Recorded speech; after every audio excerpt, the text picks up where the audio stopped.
Hey there everyone. Recently Lisa and I did a podcast about Christmas gift ideas for preppers, which basically turned into a list of what I wanted for Christmas.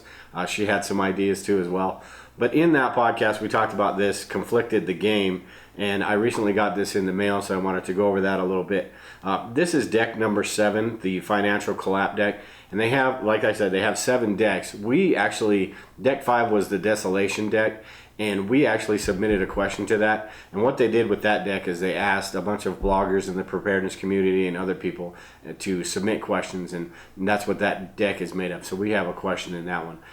That's my favorite deck, not only because we have a question in there, but it does have a lot of really cool questions that you can ask people, your children, or people in your prepping community, or people that are just interested.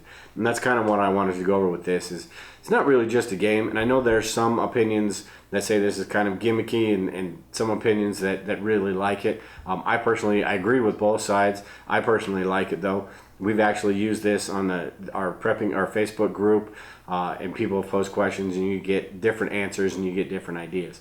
The kids, it's great for the kids because they get to actually play a game and they get to learn about this stuff too, and not in a parents yelling at them kind of way, I guess. My kids actually last year they played the game. They made up their own rules. What they did was basically created a prepping group. They had 20 people in their prepping group, and they just used pennies.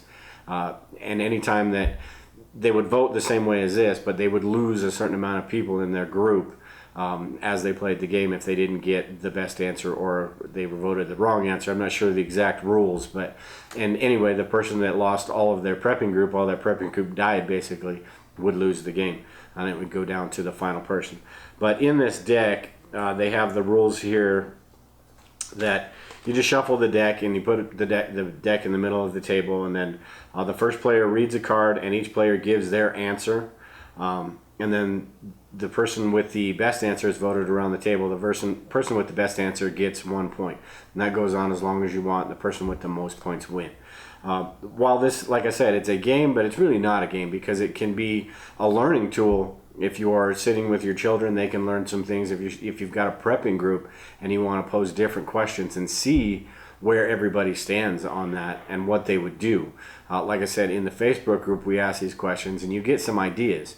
You find out that your answer might not be as good an answer as you thought it was before you heard everybody else's opinions and thoughts on the subject. So a pretty cool game. Like I said, they've got 7 decks of these, 7 different decks. You can get any one of them. There's even deals going on right now. I think they have one for Black Friday. That's probably over by now.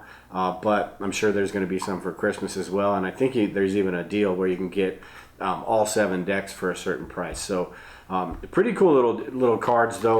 Like I said, not necessarily a game, but something that you can use as a learning tool, and it could be a game as well. It was for the kids, but at the same time they learned some of this stuff about preparedness, and it helped them ask some questions. So that's it on these though. Like, I'll leave a link below where you can get your hands on some of these if you'd like.